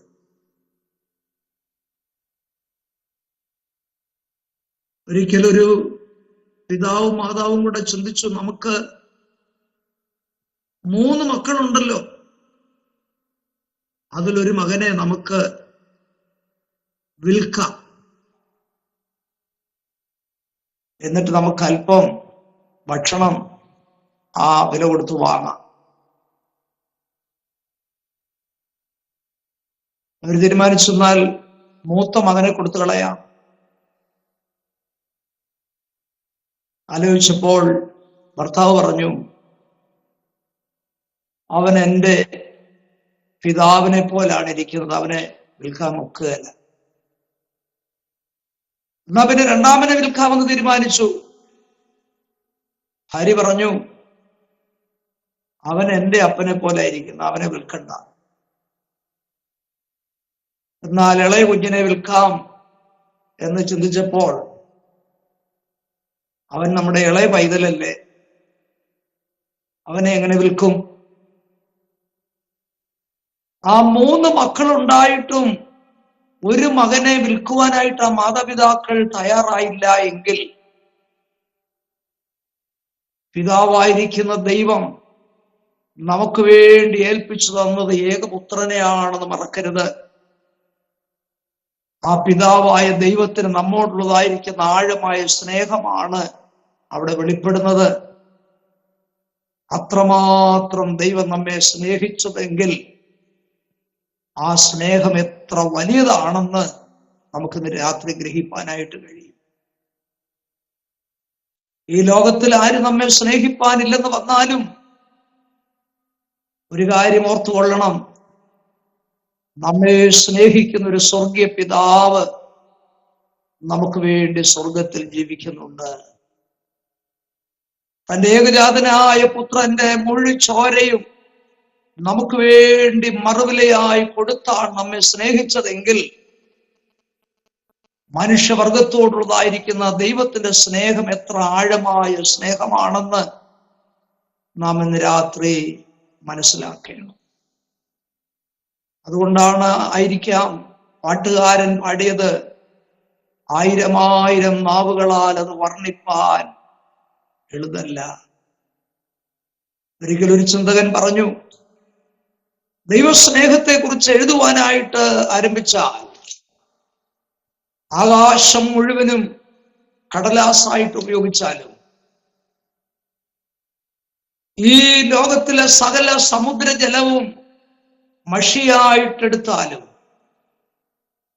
ഭൂമിയിലെ എല്ലാ തുരുമ്പുകളും പേനയായിട്ട് ഉപയോഗിച്ചാലും ലോകത്തിലുള്ള എല്ലാ മനുഷ്യരും കൂടെ എഴുതിയാലും ദൈവസ്നേഹത്തെക്കുറിച്ച് എഴുതി തീർക്കുവാൻ സാധിക്കത്തില്ല. അത്രമാത്രം ആഴവും ഉയരവും വീതിയും നീളവുമുള്ളതാണ് ദൈവസ്നേഹം. നമുക്കറിയാം, ഹോസ്പിറ്റലിൽ അഡ്മിറ്റ് ആയ ഒരു വ്യക്തിക്ക് ബ്ലഡ് ആവശ്യമാണെന്ന് പറഞ്ഞാൽ അവരോട് സ്നേഹമുള്ളവരെല്ലാം ഓടിയെത്തും, എന്റെ ബ്ലഡ് എടുത്തുകൊള്ളുക എന്ന് പറയും. പക്ഷേ ആരെങ്കിലും പറയുന്നത് കേട്ടിട്ടുണ്ടോ, ഞാനങ്ങ് മരിക്കട്ടെ, എന്റെ മുഴു രക്തം എടുത്ത് കൊടുത്തായിരുന്നു പറഞ്ഞു കേട്ടിട്ടുണ്ടോ? ഇല്ല. നമ്മുടെ ശരീരത്തിൽ നിന്ന് ബ്ലഡ് എടുക്കുമ്പോൾ ഒരു ചിന്തയുണ്ട്, എനിക്കും കൂടെ ജീവിക്കണം, മുഴു രക്തവും വലിച്ചെടുക്കല്ലേ. എന്നാൽ യേശു നമുക്ക് വേണ്ടി മുഴു രക്തവും ഊറ്റിത്തരുവാനിടയായി. അതാണ് ദൈവത്തിന്റെ സ്നേഹം, അതാണ് വ്യവസ്ഥയില്ലാത്ത സ്നേഹം, അതാണ് ദൈവത്തിന്റെ നിഷ്കളങ്ക സ്നേഹം. ആ സ്നേഹത്താലാണ് ദൈവം നമ്മെ വീണ്ടെടുക്കുവാനായിട്ട് ഇടയായത്. ആ വീണ്ടെടുപ്പിനെ ഓർത്ത് നമുക്ക് ദൈവത്തെ സ്തുതിക്കാം. നമ്മെ വീണ്ടെടുത്തവനായ ദൈവത്തെ നമുക്ക് മഹത്വപ്പെടുത്താം. അടുത്തതായിട്ടുള്ള അനുഗ്രഹമാണ് നമുക്ക് തുടർന്ന് വായിക്കുവാനായിട്ട് സാധിക്കുന്നത്. അതിൻ്റെ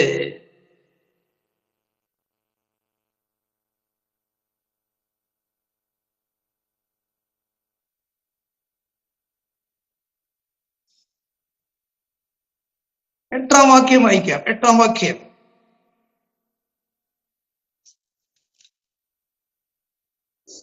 അത് അവൻ നമുക്ക് താൻ ധാരാളമായി കാണിച്ച കൃപാധന പ്രകാരം സകല ജ്ഞാനവും വിവേകവുമായി നൽകിയിരിക്കുന്നു.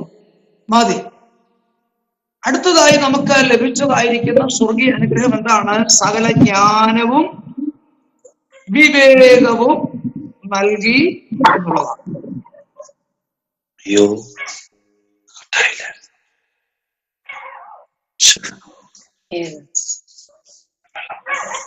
അപ്പോൾ നമുക്ക് ലഭിച്ചിരിക്കുന്നതായ അടുത്ത സ്വർഗീയ അനുഗ്രഹം എന്ന് പറയുന്നത് എന്താണ്? ജ്ഞാനവും വിവേകവും ലഭിക്കാനിടയായി.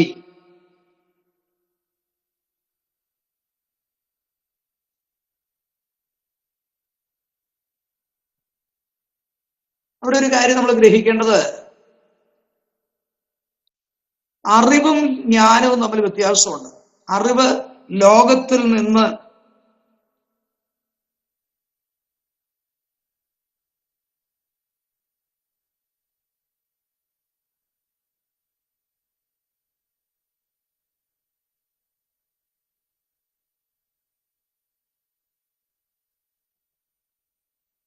നമുക്കറിയാം, ലോകത്തിലെ അറിവുകൾ മനുഷ്യനെ ലൗകികമായിരിക്കുന്ന കാര്യങ്ങളിലേക്ക് ആകർഷിക്കുമ്പോൾ ആത്മീയമായിട്ടുള്ള ജ്ഞാനം നമ്മെ ദൈവിക വിഷയങ്ങളുടെ ആന്തരികമായ വെളിപ്പാടുകളിലേക്കാണ് നയിക്കുന്നത്. അതാണ് ദൈവജ്ഞാനത്തിന്റെ പ്രത്യേകത. എഫേസ്യ ലേഖനം 3-ാം അധ്യായത്തിന്റെ 10-ാം വാക്യത്തിൽ ഇത് കാണാൻ കഴിയും.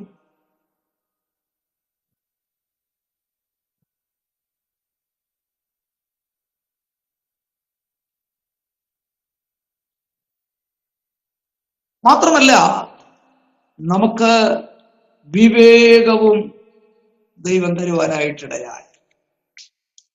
അപ്പോൾ ജ്ഞാനവും വിവേകവും ദൈവം നമുക്ക് അനുഗ്രഹമായിട്ട് നൽകിയിരിക്കുന്ന വിഷയങ്ങളാണ്.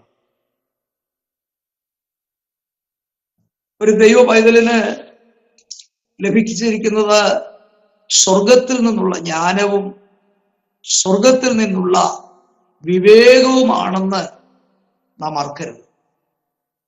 ആ സ്വർഗീയ വിവേകം നമ്മുടെ ആത്മീയ ജീവിതത്തിന് വളരെ അത്യന്താപേക്ഷിതമായിരിക്കുന്ന കാര്യങ്ങളാണ്. അതുകൊണ്ടാണ് പൗലോസിന്റെ പ്രാർത്ഥനയിൽ താന് പറഞ്ഞിരിക്കുന്നത്, സ്നേഹത്തിന് വിവേകമുണ്ടായിരിക്കണം, വിവേകത്തോടുകൂടെ സ്നേഹിക്കണം എന്ന് പ്രസ്താവിച്ചിരിക്കുന്നത് അതുകൊണ്ടാണ്.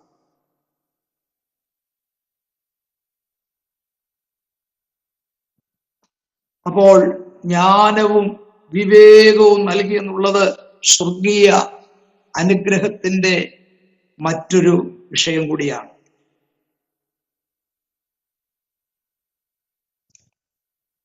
അടുത്തതായിട്ട് നമുക്ക് ലഭിച്ചിരിക്കുന്ന അനുഗ്രഹം അതിന്റെ 1-ാം അധ്യായത്തിൽ തന്നെ വീണ്ടും കാണുവാനായിട്ട് സാധിക്കും. 14-ാമത്തെ വാക്യത്തിൽ അത് പ്രസ്താവിച്ചിട്ടുണ്ട്. 14-ാം വാക്യം. തന്റെ സ്വന്തം ജനത്തിന്റെ വീണ്ടെടുപ്പിന് വേണ്ടി തന്റെ മഹത്വത്തിന്റെ പോഴ്ചയ്ക്കായിട്ട് നമ്മുടെ അവകാശത്തിന്റെ അച്ചാരമായ വാഗ്ദത്തത്തിൻ പരിശുദ്ധാത്മാവിനാൽ മുദ്രയിട്ടിരിക്കുന്നു. അടുത്തതായി ലഭിച്ചിരിക്കുന്ന സ്വർഗീയ അനുഗ്രഹം എന്താണെന്നറിയാമോ? പരിശുദ്ധാത്മാവിനാലുള്ള മുദ്ര എന്നതാണ് വിഷയം. പരിശുദ്ധാത്മാവിനാൽ ദൈവം നമ്മെ മുദ്രയിട്ടിരിക്കുകയാണ്.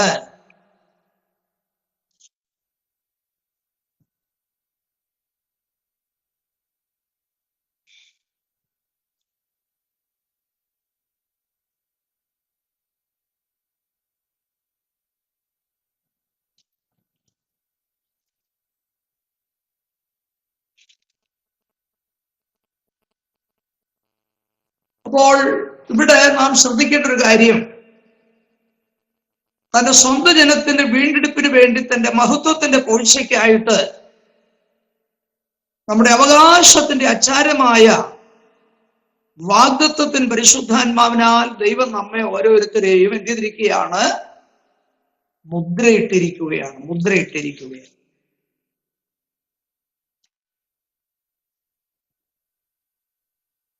ഒരു പാപി യേശുവിനെ രക്ഷകനായി സ്വീകരിക്കുന്ന അവസരത്തിൽ ദൈവം ചെയ്യുന്നതായിരിക്കുന്ന ഒരു ക്രിയയാണ് ഇവിടെ നമുക്ക് കാണുവാനായിട്ട് സാധിക്കും. അപ്പൊ അത് എന്തിനാണ് പറഞ്ഞിട്ടുണ്ട്? നമ്മുടെ വീണ്ടെടുപ്പിന് വേണ്ടിയാണ് ആ വാഗ്ദത്തത്തിൻ പരിശുദ്ധാത്മാവിനാൽ നമ്മെ ദൈവം എന്ത് ചെയ്തിരിക്കുന്നത്? മുദ്രയിട്ടിരിക്കുന്നത് എന്നുള്ള കാര്യം നാം മറക്കരുത്.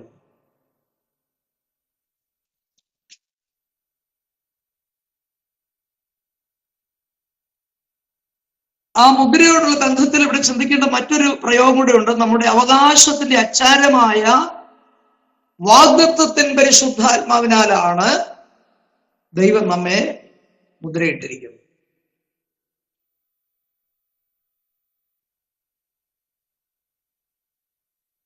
ഒരു മുദ്ര എന്ന് പറയുമ്പോൾ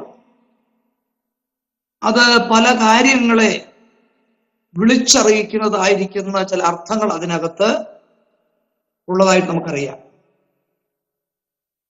അതിനകത്ത് ഉടമസ്ഥാവകാശം, അതുപോലെ ആ രേഖ ദുർബലപ്പെടുത്തുവാൻ കഴിയാത്ത അതിനകത്തുള്ളതായ അധികാരം, കൂടാതെ ഭദ്രത, ദൈവത്തിന്റെ സൂക്ഷിപ്പ്, ഇതെല്ലാം ആ മുദ്രയോടുള്ള ബന്ധത്തിൽ നമുക്ക് കാണുവാൻ കഴിയും. അങ്ങനെയെങ്കിൽ പരിശുദ്ധാത്മാവിനാൽ ദൈവം നമ്മെ മുദ്രയിട്ടിരിക്കുന്നതായ ആ ശ്രേഷ്ഠമായിരിക്കുന്ന ഒരു അനുഭവം കൂടെ നമുക്ക് ലഭിച്ചിട്ടുണ്ട്. അത് സ്വർഗീയ അനുഗ്രഹമായിട്ടാണ് നമുക്ക് എഫേസ്യ ലേഖനത്തിൽ നിന്ന് പഠിക്കുവാനായിട്ട് സാധിക്കുന്നത്. ഇങ്ങനെ ഓരോ അധ്യായങ്ങളിൽ നിന്ന് പ്രത്യേകാൽ നമുക്ക് 7 വിഷയങ്ങളാണ് ഈ ലേഖനത്തിൽ നിന്ന് നമുക്ക് പഠിക്കുവാനായിട്ടുള്ളത്. അത് തുടർന്നുള്ളതായിരിക്കുന്ന ദിവസങ്ങളിൽ നമുക്ക് ചിന്തിക്കുവാനായിട്ട് ഇടയാകട്ടെ. 1-ാം അധ്യായത്തിൽ 7 സ്വർഗീയ അനുഗ്രഹങ്ങളാണെങ്കിൽ 2-ാം അധ്യായത്തിൽ ജാതികൾ വിശ്വാസത്തിലേക്ക് വരുന്നതിന് മുൻപുണ്ടായിരുന്ന 7 ശാപഗ്രസ്തമായ അനുഭവങ്ങളാണ്. 3-ാം അധ്യായത്തിൽ ആത്മീയ ജീവിതത്തിന്റെ 7 പടികളെ സംബന്ധിച്ച് പ്രസ്താവിക്കുമ്പോൾ 4-ാം അധ്യായത്തിൽ ദൈവസഭയുടെ 7 അടിസ്ഥാനങ്ങളെ കുറിച്ചും 5-ാം അധ്യായത്തിൽ ആത്മനിറവിൻ ജീവിതത്തിന്റെ 7 അനുഭവങ്ങളെ കുറിച്ചും 6-ാം അധ്യായത്തിൽ ഒരു ക്രിസ്തുവിന്റെ പടയാളി ധരിക്കേണ്ടതായിരിക്കുന്ന 7 സർവായുധ വർഗങ്ങളെ കുറിച്ചുമാണ് ഈ എഫേസ്യ ലേഖനത്തിൽ നിന്ന് നമുക്ക് പഠിക്കുവാനായിട്ടുള്ളത്. അങ്ങനെ വരുമ്പോൾ ഏതാണ്ട് 6, 7, 42 വിഷയങ്ങൾ പൊതുവായിട്ട് എഫേസ്യ ലേഖനത്തിൽ നിന്ന് നമുക്ക് പഠിക്കുവാനായിട്ടുണ്ട്. എന്നോട് പറയാം, 1-ാം അധ്യായത്തിലെ വിഷയങ്ങളാണ് നമ്മൾ ചിന്തിച്ചത്. 7 സ്വർഗീയ അനുഗ്രഹങ്ങൾ, 2-ാം അധ്യായത്തിൽ 7 ശാപഗ്രസ്തമായ അനുഭവങ്ങൾ,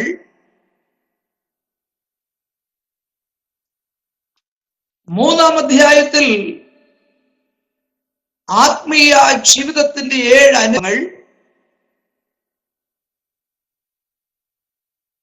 4-ാം അധ്യായത്തിൽ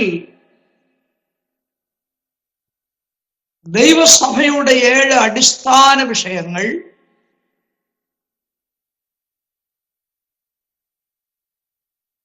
5-ാം അധ്യായത്തിൽ ആത്മനിറവൻ ജീവിതത്തിന്റെ 7 അനുഭവങ്ങൾ,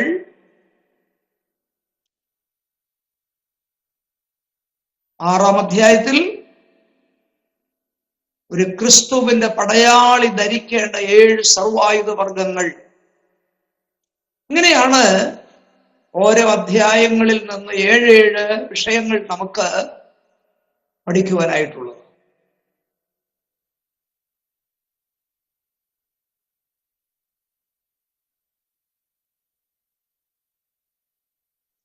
അതുപോലെ പ്രത്യേകമായിരിക്കുന്ന 4 മർമ്മങ്ങൾ എഫേസ്യ ലേഖനത്തിൽ പറഞ്ഞിട്ടുണ്ട്. അതിൽ നമുക്ക് പുറകാലെ പഠിക്കാനുള്ള വിഷയങ്ങളാണ്.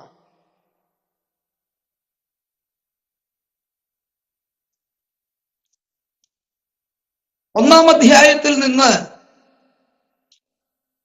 പഠിക്കാനുള്ളതായിരിക്കുന്ന മർമ്മം എന്ന് പറയുന്നത് സമത്വ മഹത്വീകരണ മർമ്മം. പിന്നീട് അതിന്റെ വാക്യങ്ങളൊക്കെ എടുത്ത് നമുക്ക് പഠിക്കാം.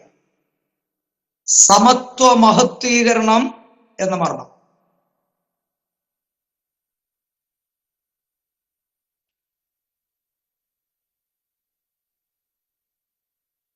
അതിന്റെ 3-ാം അധ്യായത്തിൽ ഏകയോഗ്യതാമർമ്മം. ഏകയോഗ്യതാമർമ്മം.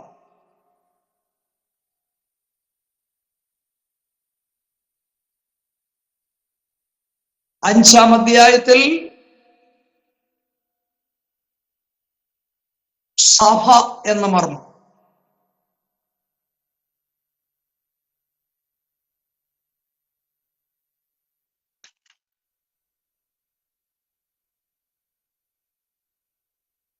6-ാം അധ്യായത്തിൽ സുവിശേഷം എന്ന മർമ്മം.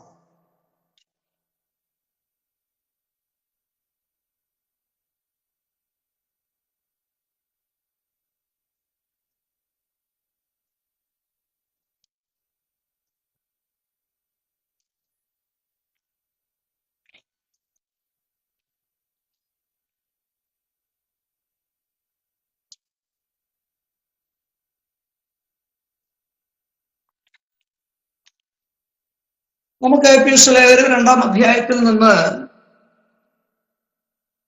അടുത്ത 7 ശാപഗ്രസ്തമായ അനുഭവങ്ങൾ എന്തൊക്കെയായിരുന്നുവെന്ന് 2-ന്റെ 11-ാം വാക്യം, 11, 12 വാക്യങ്ങൾ വായിച്ചാൽ ആ ഭാഗത്ത് അത് രേഖപ്പെടുത്തിയിട്ടുണ്ട്. ആകയാൽ നിങ്ങൾ മുൻപ് പ്രകൃതിയാൽ ജാതികളായിരുന്നു, ജഡത്തിൻ കയ്യാലുള്ള പരിച്ഛേദനയേറ്റ് പരിച്ഛേദനക്കാരെന്ന് പേരുള്ളവരാൽ അഗ്രകർമ്മക്കാർ എന്ന് വിളിക്കപ്പെട്ടിരുന്നു. അക്കാലത്ത് നിങ്ങൾ ക്രിസ്തുവിനെ കൂടാതെയുള്ളവരും ഇസ്രായേൽ പൗരതയോട് സംബന്ധമില്ലാത്തവരും വാഗ്ദത്തത്തിന്റെ നിയമങ്ങൾക്ക് അന്യരും പ്രത്യാശയില്ലാത്തവരും ലോകത്തിൽ ദൈവമില്ലാത്തവരുമായിരുന്നുവെന്ന് ഓർത്തുകൊള്ളുവേ. അപ്പോൾ ഈ ഭാഗം നാം ശ്രദ്ധിച്ചു പഠിച്ചാൽ എഫേസ്യയിലുള്ളതായിരിക്കുന്ന വിശ്വാസികൾ ദൈവഭാഗത്ത് വരുന്നതിന് മുൻപായിട്ട് അവരുടെ ജീവിതത്തിൽ ഉണ്ടായിരുന്ന 7 ശാപഗ്രസ്തമായ അവസ്ഥകളെ സംബന്ധിച്ചാണ് ഇവിടെ പ്രസ്താവിച്ചിരിക്കുന്നത്. ഇത് എഫേസ്യ വിശ്വാസികൾക്ക് ഓർക്കുവാനുള്ള ഒരു കാര്യമാണ്. ഇപ്പോ നിങ്ങൾ അനുഭവിക്കുന്ന ദൈവസ്നേഹവും ദൈവത്തോടുള്ളതായിരിക്കുന്ന കൂട്ടായ്മയും ദൈവമായിട്ടുള്ള ബന്ധവും ഒക്കെ ശരിയാ. പക്ഷേ നമ്മുടെ കഴിഞ്ഞകാല അനുഭവങ്ങൾ മറക്കരുത് എന്ന് ഓർപ്പിക്കുന്ന ഭാഗമാണ് ഈ 7 ശാപഗ്രസ്തമായിരിക്കുന്ന കാര്യങ്ങൾ. അതുകൊണ്ട്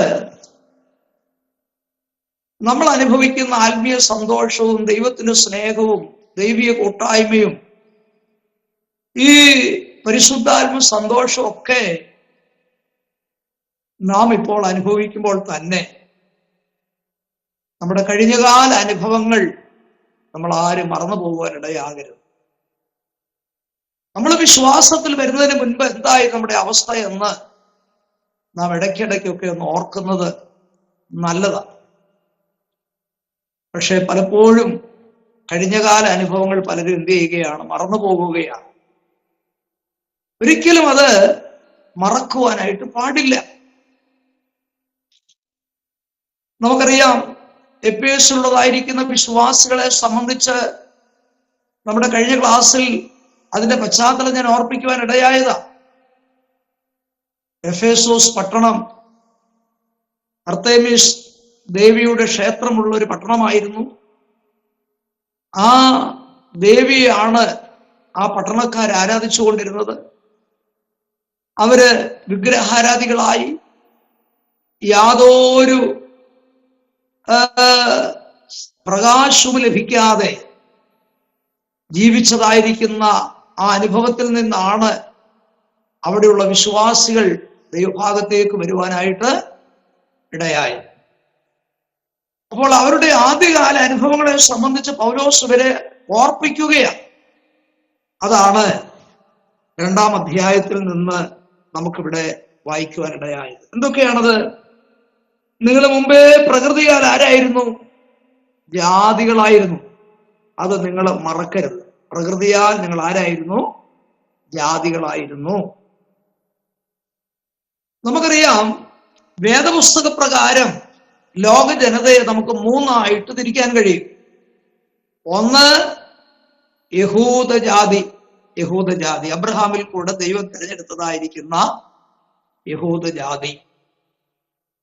2, യഹൂദന്മാരല്ലാതെ ലോകത്തിലുണ്ടായിരുന്നവരെ എല്ലാം വേദപുസ്തകം സംബോധന ചെയ്യുന്നത് ജാതികളെന്നാണ്. അപ്പോൾ 2 കൂട്ടരെ പിടികിട്ടി.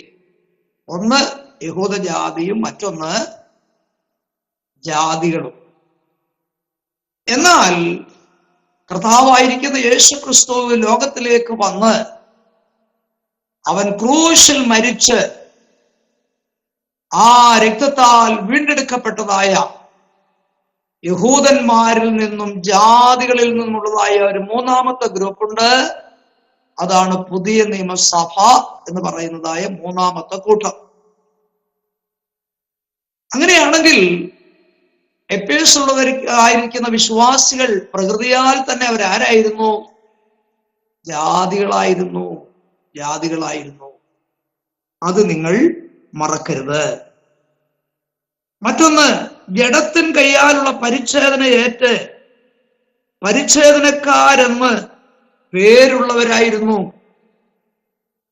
അടുത്തത്, അഗ്രചർമ്മക്കാരെന്ന് വിളിക്കപ്പെട്ടിരുന്നു. അക്കാലത്ത് നിങ്ങൾ ക്രിസ്തുവിനെ കൂടാതെ ഉള്ളവരായിരുന്നു. നിങ്ങൾ ക്രിസ്തു ഇല്ലാത്തവരായിരുന്നു. തീർന്നില്ല, നിങ്ങൾ ഇസ്രായേൽ പൗരതയോട് സംബന്ധമില്ലാത്തവരായിരുന്നു. വാഗ്ദത്തത്തിന്റെ നിയമങ്ങൾക്ക് നിങ്ങൾ ആരായിരുന്നു? അന്യരായിരുന്നു. പ്രത്യാശയില്ലാത്തവരായിരുന്നു. ലോകത്തിൽ നിങ്ങൾ ദൈവമില്ലാത്തവരായിരുന്നു. കണ്ടോ? ഇതെല്ലാം നമ്മുടെയും അനുഭവങ്ങളാണെന്ന് മനസ്സിലാക്കണം. നമുക്ക് ദൈവസന്നിധിയിൽ പ്രശംസിപ്പാനോ നമുക്ക് പുകഴുവാനോ ഒന്നുമില്ല. ഈ പറയപ്പെട്ട അനുഭവങ്ങളൊക്കെ ആയിരുന്നു നമ്മുടെയും അനുഭവം. നമുക്കറിയാം പഴയ നിയമത്തിലെ അനുഗ്രഹങ്ങളെല്ലാം ആർക്കുള്ളതായിരുന്നു? അത് അബ്രഹാമിന്റെ സന്തതികളായിരിക്കുന്ന ഇസ്രായേൽ ജനത്തിനുള്ളതായിരുന്നു, അല്ലേ? അവർക്കാണ് ദൈവം എല്ലാ അനുഗ്രഹങ്ങളും നൽകിയിരുന്നത്. നമുക്കറിയാം, പ്രത്യേകിച്ച് ആവർത്തന പുസ്തകം 28-ാം അധ്യായമൊക്കെ വായിക്കാൻ നമുക്ക് വലിയ സന്തോഷമാണ്, അല്ലേ? വാലല്ല നിന്നെ തലയാക്കും, പിന്നെ നീ പട്ടണത്തിൽ അനുഗ്രഹിക്കപ്പെടും, നിന്റെ പേരും പിറപ്പും അനുഗ്രഹിക്കപ്പെടും, നിന്റെ നേരെ ശത്രു ഒരു വഴിയായിട്ട് ഒരു 7 വഴിയായിട്ട് ചെറിപ്പോകും. ഇതെല്ലാം ആർക്കുള്ള അനുഗ്രഹങ്ങളായിരുന്നു? ഇസ്രായേൽ ജനത്തിനുള്ള അനുഗ്രഹങ്ങളായിരുന്നു. ആ അനുഗ്രഹങ്ങളെല്ലാം ഇസ്രായേലിനുള്ളപ്പോൾ തന്നെ ജാതികൾക്ക് അതിനകത്ത് യാതൊരു പങ്കുമില്ലായിരുന്നു. എന്നാൽ നമുക്കിപ്പോൾ ആ വാഗ്ദത്തങ്ങൾക്കെല്ലാം അവകാശം ലഭ്യമായി തീരുന്നു. നിങ്ങൾ ഒരു കാലത്ത് അന്യരായിരുന്നു എന്ന് പറഞ്ഞാൽ ദൈവവുമായിട്ട് നിങ്ങൾക്ക് ബന്ധമില്ലാത്തവരായിരുന്നു, നിങ്ങൾക്ക് യാതൊരു പ്രത്യാശയുമില്ലാത്തവരായിരുന്നു. എന്നാൽ ഇപ്പോൾ നിങ്ങൾ ആരാണ്? പ്രത്യാശയുള്ളവരാണ്, അല്ലേ? നമുക്ക് ദൈവം എത്രയോ പ്രത്യാശാജനകമായിരിക്കുന്ന കാര്യങ്ങളാണ് നൽകിയിരിക്കുന്നത്, അല്ലേ? നമുക്ക് ദൈവം ഒരുപാട് പ്രത്യാശയുടെ വിഷയം തന്നിട്ടുണ്ട്. എന്താണ് നമ്മുടെ പ്രത്യാശ? നമ്മുടെ കർത്താവ് എത്ര വേഗത്തിൽ വരും എന്നുള്ളതാണ് നമ്മുടെ എല്ലാവരുടെയും പ്രത്യാശ. എന്താണ് നമ്മുടെ പ്രത്യാശ? ക്രിസ്തുവിൽ മരിച്ചവർ ഉയർക്കും, അന്ന് നമുക്ക് അവരെ കാണാം എന്നുള്ള പ്രത്യാശ. എന്താണ് നമ്മുടെ പ്രത്യാശ? ജീവനുള്ളവർ രൂപാന്തരപ്പെടും, നമ്മുടെ ശരീരം വിൺശരീരത്തെ പ്രാപിക്കും. അതൊരു പ്രത്യാശയല്ലേ? എന്താണ് നമ്മുടെ പ്രത്യാശ? നാം ഈ ലോകത്തിൽ നിന്ന് എടുക്കപ്പെടും, അത് നമ്മുടെ പ്രത്യാശ. എന്താണ് നമ്മുടെ മറ്റൊരു പ്രത്യാശ? കർത്താവിനെ താൻ ഇരിക്കുന്നത് പോലെ തന്നെ കാണും, അതാണ് നമ്മുടെ പ്രത്യാശ. അതുകൊണ്ടാണ് അപ്പോസ്തലനായിരിക്കുന്ന പൗലോസ് തെസ്സലോനിക്ക ലേഖനം എഴുതുമ്പോൾ പ്രസ്താവിച്ചിരിക്കുന്നത്, പ്രത്യാശയില്ലാത്ത മറ്റുള്ളവരെ പോലെ നിങ്ങൾ ദുഃഖിക്കരുത് എന്ന് പറഞ്ഞാൽ അതിന്റെ അർത്ഥം മരിച്ചവരെ കുറിച്ച് നിങ്ങൾ അറിവില്ലാതിരിക്കരുത് എന്നാണ് അതിന്റെ അർത്ഥം. തെസ്സലോനിക്കയിലുള്ളതായിരിക്കുന്ന വിശ്വാസികൾ അവരുടെ മരിച്ചവരെ കുറിച്ച് ദുഃഖിച്ച് വിലപിക്കുമ്പോൾ പൗലോസ് അതിനോടുള്ള ബന്ധത്തിൽ പ്രസ്താവിച്ചൊരു ഭാഗമാണ് 1 തെസ്സലോനിക്ക ലേഖനം 4-ാം അധ്യായത്തിന്റെ 13-ൽ നമുക്ക് വായിക്കാനിടയാകുന്നത്, നിങ്ങൾ പ്രത്യാശയില്ലാത്ത മറ്റുള്ളവരെ പോലെ ദുഃഖിക്കരുത്, നിങ്ങൾ മരിച്ചവരെ കുറിച്ച് അറിവുള്ളവരായിരിക്കണം. ആ അറിവ് നമുക്ക് തന്നത് നമ്മുടെ പ്രത്യാശ വിഷയങ്ങളാണ്. മാനുഷികമായ നിലകളിൽ വേർപാട് ദുഃഖം ഉളവാക്കുന്നതാണെങ്കിലും പൗലോസ് അവിടെ പ്രസ്താവിച്ചിരിക്കുന്നത്, നിങ്ങൾ മരിച്ചവരെ കുറിച്ച് അറിവില്ലാതിരിക്കരുത്. എന്തുകൊണ്ടെന്നാൽ ക്രിസ്തുവിൽ ജനിച്ച് ക്രിസ്തുവിൽ ജീവിച്ച് ക്രിസ്തുവിൽ മരിക്കുന്ന ഒരു വിശുദ്ധൻ കർത്താവിന്റെ വരവിൽ കാഹളത്തിന്റെ ധ്വനി മുഴങ്ങുമ്പോൾ, കർത്താവിന്റെ ഗംഭീര ശബ്ദമുണ്ടാകുമ്പോൾ, പ്രധാന ദൂതന്റെ ശബ്ദമുണ്ടാകുമ്പോൾ അവൻ കല്ലറയിൽ നിന്ന് എന്ത് ചെയ്യും? ഉയർത്തെഴുന്നേൽക്കും. അതാണ് മരിച്ചവരെ കുറിച്ച് പൗലോസ് നൽകുന്നതായിരിക്കുന്ന ഒരു അറിവ്. അവർ ഉയർത്തെഴുന്നേറ്റ് വരുമ്പോൾ ജീവനോടിരിക്കുന്ന വിശുദ്ധന്മാർ എന്ത് ചെയ്യും? അവർ രൂപാന്തരപ്പെടും. ഞാൻ പറയാനായിട്ട് ഇത്രയും സമയം എടുത്തെങ്കിലും ഇതൊക്കെ സംഭവിക്കുന്നത് കണ്ണിമേയ്ക്കുന്നിടയിലാണ് എന്ന് കൊരിന്ത ലേഖനത്തിൽ പ്രസ്താവിച്ചിട്ടുണ്ട്. 1 കൊരിന്ത ലേഖനം 15-ാം അധ്യായം നമ്മൾ പഠിക്കുമ്പോൾ അവിടെയാണ് മരണത്തെക്കുറിച്ചും മരണാനന്തര ജീവിതത്തെക്കുറിച്ചും ഉയർത്തെഴുന്നേൽപ്പിനെ കുറിച്ചും ഒക്കെ പൗലോസ് അവിടെ ഉപദേശമായി പ്രസ്താവിച്ചിരിക്കുന്ന അനേക വിഷയങ്ങൾ നമുക്ക് അവിടെ കാണുവാനായിട്ട് സാധിക്കുന്നത്. ചുരുക്കി പറഞ്ഞാൽ നമുക്ക് ഒരു കാലത്ത് യാതൊരു പ്രത്യാശയില്ലാത്തവരായി, എന്നാൽ പ്രത്യാശയില്ലാത്ത നമുക്ക് ദൈവം ഇപ്പോൾ എന്ത് ചെയ്തിരിക്കുകയാണ്? പ്രത്യാശ നൽകിയിരിക്കുകയാണ്. അതുകൊണ്ട് ഓരോ ദൈവ പൈതലിനെയും കാണുമ്പോൾ തീർച്ചയായും മനസ്സിലാക്കാൻ കഴിയും, ഇവരുടെ മുഖം ആ പ്രത്യാശ വിളിച്ചറിയിക്കുന്നുണ്ട് എന്ന് ഗ്രഹിപ്പാനായിട്ട് കഴിയും. ആ പ്രത്യാശയിലേക്ക് ദൈവം നമ്മെ വിളിച്ച് വേർതിരിക്കുവാനായിട്ടിടയായി. നമ്മുടെ ഉള്ളിൽ പ്രത്യാശ ദൈവം നൽകുവാനായിട്ടിടയായി എന്നുള്ളത് അതൊരു ചെറിയ കാര്യമല്ല, അതേറ്റവും വലിയ കാര്യമാണ്.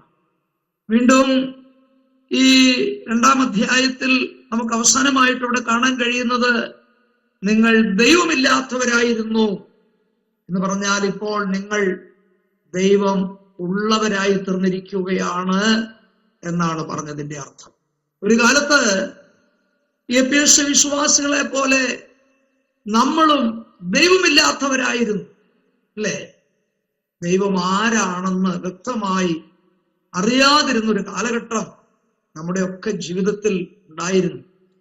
എന്നാൽ ദൈവം അവിടുന്നെല്ലാം നമ്മെ രക്ഷിച്ച് ആരാണ് സാക്ഷാൽ ദൈവം ആയിരിക്കുന്നതെന്നുള്ള ആ വെളിപ്പാട് നമ്മുടെ ആത്മാവിൽ ദൈവം നമുക്ക് തന്ന് നമുക്കിപ്പോൾ ധൈര്യമായി പറയുവാൻ കഴിയും, ഞാൻ സേവിക്കുന്ന, ഞാൻ വിശ്വസിക്കുന്ന, ഞാൻ പിൻപറ്റുന്ന ഒരു ദൈവം എനിക്കുണ്ട് എന്നുള്ളതായൊരു ഉറപ്പ് ദൈവം നമുക്ക് നൽകിയിരിക്കുകയാണ്. ആ ദൈവം എത്ര വലിയവനാണ്! അതുകൊണ്ടാണ് യോഹന്നാന്റെ ലേഖനത്തിൽ യോഹന്നാൻ അപ്പോസ്തലൻ പറഞ്ഞിരിക്കുന്നത്, ലോകത്തിലുള്ളവരെക്കാൾ നിങ്ങളിലുള്ളവൻ വലിയവൻ. അതുകൊണ്ട് പ്രിയപ്പെട്ടവരെ, ആ ദൈവം ആരാണെന്ന് ഗ്രഹിപ്പാൻ, ആ ദൈവത്തോട് പ്രാർത്ഥിക്കുവാൻ, ആ ദൈവത്തെ ആരാധിക്കുവാനൊക്കെ ദൈവം നമുക്ക് ഭാഗ്യം തന്നിരിക്കുന്നു എന്നുള്ളത് അത് ഏറ്റവും ശ്രേഷ്ഠകരമായ കാര്യമാണെന്ന് നാം മറന്നു പോകരുത്. ഇവിടെ എഫേസ്യലേഖനം 2-ാം അധ്യായത്തിന്റെ 11-12 വാക്യങ്ങൾ വായിക്കുമ്പോൾ 2-ാം അധ്യായത്തിൽ പ്രസ്താവിച്ചിരിക്കുന്ന 7 ശാപഗ്രസ്തമായിരിക്കുന്ന അവസ്ഥകളാണ് നമുക്ക് ഇവിടെ കാണുവാനായിട്ട് സാധിക്കുന്നത്. എഫേസുള്ളതായിരിക്കുന്ന വിശ്വാസികൾ പൗലോസിനാൽ ദൈവഭാഗത്തേക്ക് കടന്നു വന്നവരാണെന്ന് അപ്പോസ്തലപ്രവൃത്തിയുടെ പുസ്തകം അതിന്റെ 19-ാം അധ്യായത്തിൽ നിന്ന് നമുക്ക് ഗ്രഹിപ്പാനായിട്ട് കഴിയും. പൗലോസിന്റെ 2ാമത്തെ മിഷനറി യാത്രയിലാണ് എഫേസോസിൽ പൗലോസിന് കടന്നു വരുവാനും തന്റെ ശുശ്രൂഷ മുഖാന്തരം അവിടെ ഒരു സഭയുടെ ആരംഭം കുറിക്കുവാനൊക്കെ ദൈവം ഇടയാക്കിയത്. പൗലോസ് പല സ്ഥലങ്ങളിലും അധികം നാൾ താമസിച്ചതായിട്ട് പറയുന്നില്ല. എന്നാൽ എഫേസോസ് പട്ടണത്തിൽ താന് 3 വർഷം അവിടെ താമസിച്ച് അവിടെ പ്രവർത്തിച്ചതായിട്ടും ആ ദൈവസഭയെ പരിപാലിച്ചതായിട്ടൊക്കെയുമാണ് ദൈവവചനം നമ്മെ പഠിപ്പിക്കുന്നതായിരിക്കുന്ന വിഷയങ്ങൾ. അതുകൊണ്ടാണ് അവരോട് ആത്മാർത്ഥമായി ഇത്രയും വ്യക്തമായ കാര്യങ്ങൾ അവരോട് ഓർപ്പിക്കുവാനായിട്ട് ഇടയാകുന്നത് എന്നുള്ള കാര്യം നാം ഒരിക്കലും മറന്നു പോകരുത്. വാസ്തവത്തിൽ എഫേസ്യ ലേഖനം പഠിക്കുക എന്നുള്ളത് നമുക്ക് ലഭിച്ചിരിക്കുന്ന ഏറ്റവും വലിയതായിരിക്കുന്ന ഒരു ശ്രേഷ്ഠമായ കാര്യമാണ്. കാരണം അപ്പോസ്തലനായിരിക്കുന്ന പൗലോസിന് ലഭിച്ചതായിരിക്കുന്ന അനേക വെളിപ്പാടുകൾ, ആത്മാവിൽ കൂടെ ദൈവം കൊടുത്തതായിരിക്കുന്ന അനേക വെളിപ്പാടുകൾ നിറഞ്ഞിരിക്കുന്ന ഒരു ലേഖനമാണ് എഫേസ്യ ലേഖനം എന്നുള്ള കാര്യം മറക്കരുത്. വാസ്തവത്തിൽ സഭയെ സംബന്ധിച്ചും സഭയുടെ ഉപദേശങ്ങളെ സംബന്ധിച്ചും ആ ദൈവസഭയുടെ ആഴമായിരിക്കുന്ന അനേക മർമ്മങ്ങളെ സംബന്ധിച്ചൊക്കെ വളരെ വ്യക്തമായി വിവരിച്ചിരിക്കുന്ന ഒരു ലേഖനമാണ് കാരാഗ്രഹ ലേഖനമായിരിക്കുന്ന എഫേസ്യ ലേഖനം എന്നുള്ളത് നാം മറക്കരുത്. ഇന്ന് എഫേസ്യ ലേഖനത്തിന്റെ 1-ാം അധ്യായത്തിൽ സ്വർഗീയ അനുഗ്രഹങ്ങൾ 7ആണെന്നും 2-ാം അധ്യായത്തിൽ പറഞ്ഞിരിക്കുന്ന അവരുടെ ശാപഗ്രസ്തമായിരുന്ന അല്ലെങ്കിൽ മുൻപുണ്ടായിരുന്ന 7 ശാപഗ്രസ്തമായ അനുഭവങ്ങളെ കുറിച്ചുമാണ് നമുക്ക് അല്പമായിട്ട് ചിന്തിക്കുവാനായിട്ട് ഇടയായത്. അടുത്ത ക്ലാസ്സിൽ അതിന്റെ തുടർന്നുള്ള ഭാഗങ്ങൾ ചിന്തിപ്പാനായിട്ട്